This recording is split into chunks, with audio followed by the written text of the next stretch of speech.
부산진 믿음의 가족 여러분, 오늘도 주님과 함께 동행하는 복된 하루가 되시기를 바랍니다. 오늘 말씀은 마태복음 23장 1절에서 12절입니다. 이에 예수께서 무리와 제자들에게 말씀하여 이르시되 서기관들과 바리새인들이 모세의 자리에 앉았으니 그러므로 무엇이든지 그들이 말하는 바는 행하고 지키되 그들이 하는 행위는 본받지 말라.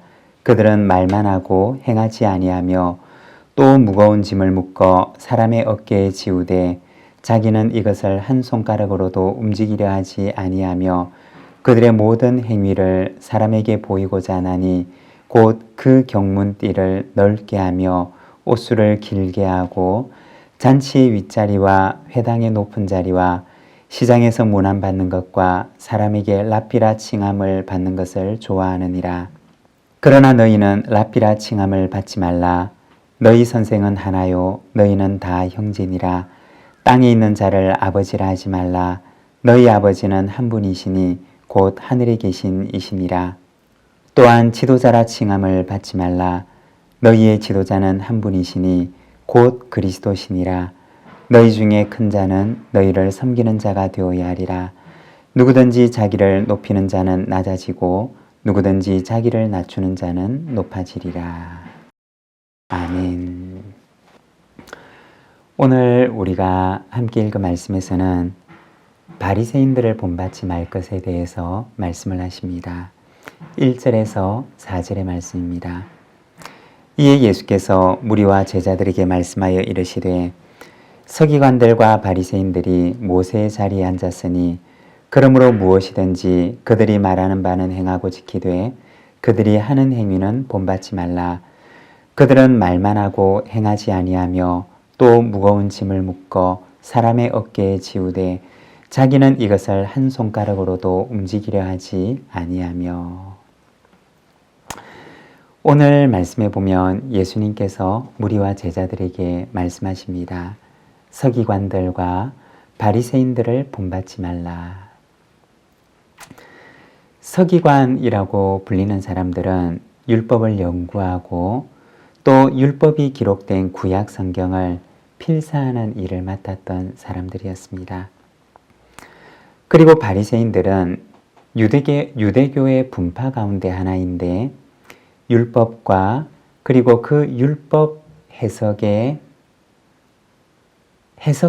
율법, 그러니까 율법을 해석한 것에 헌신한 사람들을 가리키는 말이었습니다.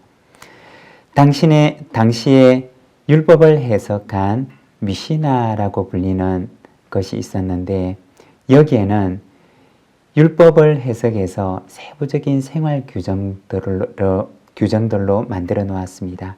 그리고 이 사람들은 이것을 지키는데 헌신을 했던 사람들이었습니다. 바리새라고 하는 이름은 구별하다라고 하는 뜻을 가지고 있습니다. 율법을 지키지 않는 사람들과 자신을 구별한다라고 하는 의미에서 이들은 자신들을 가리켜서 바리새인이라고 이야기를 했습니다. 그리고 바리새인들은 예수님 당시에는 가장 영향력이 있는 유대교의 종교 지도자들이었습니다. 오늘 말씀에 보면 예수님께서 바리새인들의 이율배반적인 삶에 대해서 말씀을 하십니다.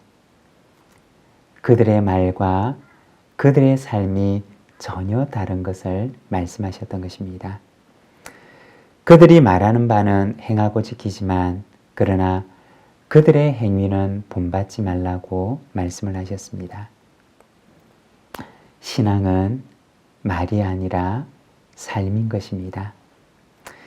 우리는 간혹 말로 사람을 가르치려고 할 경우들이 있습니다.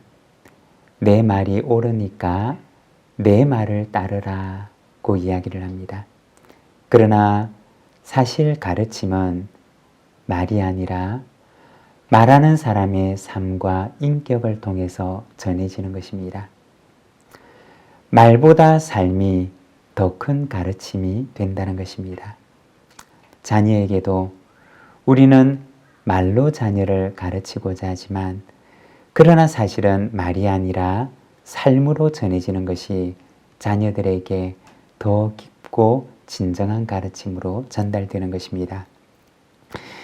예수님께서는 제자들에게 바리새인들의 말이 잘못되었다라고 말씀하시지 않으셨습니다. 그들의 말은 지키더라도 그들의 삶은 본받지 말라고 말씀하셨습니다. 입술이 아니라 삶으로 말하는 자가 되시기를 바랍니다. 5절에서 7절의 말씀입니다. 그들의 모든 행위를 사람에게 보이고자 하나니 곧 그 경문띠를 넓게 하며 옷수를 길게 하고 잔치의 윗자리와 회당의 높은 자리와 시장에서 문안받는 것과 사람에게 랍비라 칭함받는 것을 좋아하느니라. 잔치의 윗자리, 회당의 높은 자리를 좋아하고 문안받는 것, 랍비 혹은 선생이라 칭함받기를 좋아하는 바리새인들에 대해서 말씀을 하십니다. 이에 대해 예수님께서는 너희는 랍비라 칭함을 받지 말고 아버지라 칭함을 받지 말고 지도자라 칭함을 받지 말라고 말씀을 하십니다. 여기에서 아버지라고 하는 말은 당시 바리새인과 같은 랍비들을 가리키는 말이었습니다. 존경의 의미가 담긴 말이었습니다. 예수님께서는 제자들에게 너희는 바리새인들처럼 그렇게 칭함받는 것을 좋아하지 말라고 말씀을 하십니다. 오히려 제자들이 걸어가야 할 길에 대해서 말씀을 하시는데 11절과 12절에 보면 이렇게 말씀을 합니다. 너희 중에 큰 자는 너희를 섬기는 자가 되어야 하리라. 누구든지 자기를 높이는 자는 낮아지고 누구든지 자기를 낮추는 자는 높아지리라. 섬김의 길을 걸어갈 것을 말씀을 하십니다. 헨리 나우엔이라고 하는 기독교 영성 작가는 세상의 길, 그리스도의 길이라고 하는 책을 씁니다. 그 책에서 세상이 추구하고 세상이 걸어가는 길과 그리스도께서 원하시고 그리스도께서 걸어가신 길을 대조적으로 보여줍니다. 세상이 걸어갔던 길은 언제나 상향성의 길이었습니다. 높은 곳을 향해 가기를 원하고 높은 곳을 향해 가라고 말합니다. 그러나 그리스도께서 걸어가셨던 것은 언제나 하향성의 길이었던 것입니다. 높은 하늘 보좌를 버리시고 낮은 이 땅 위에 오셨고 바로 주님께서 걸어가셨던 성육신의 길은 높은 곳에서 낮은 곳으로 내려오는 길이었습니다. 선생이면서 제자들을 섬기는 자가 되셨고 온 세상의 주인이시면서 세상을 위하여 자신의 목숨을 버리는 자가 되셨습니다. 그리스도께서 걸어가신 길은 상향성의 세상의 길이 아니라 하향성의 섬김의 길이었습니다. 여러분, 그러면 그리스도인이 걸어가야 할 길은 어떤 길일까요? 바로 주님께서 걸어가셨던 길입니다. 세상을 쫓아가는 길이 아니라 그리스도를 쫓아 그리스도의 길을 걸어가는 삶이 바로 제자의 삶입니다. 저와 여러분의 삶이 그리스도의 길을 따라 걸어가는 제자의 삶이 되기를 소망합니다. 기도하겠습니다. 하나님 아버지, 은혜를 감사합니다. 오늘은 말씀을 통하여서 서기관들과 바리새인들의 행위를 본받지 말라고 하시는 주님의 말씀을 우리가 바라봅니다. 주님, 세상은 높은 곳을 향해 가기를 원하지만 그러나 주님께서는 낮은 곳을 향해 걸어오셨던 것을 우리가 성경을 통하여 바라봅니다. 주님, 우리에게도 이와 같은 그리스도의 마음을 주셔서 이 세상 가운데서 더 낮은 곳을 향하여서 주님을 본받아 한 걸음 한 걸음 그 길을 따라가는 자가 되도록 인도하여 주시옵소서. 예수님의 이름으로 기도드립니다. 아멘.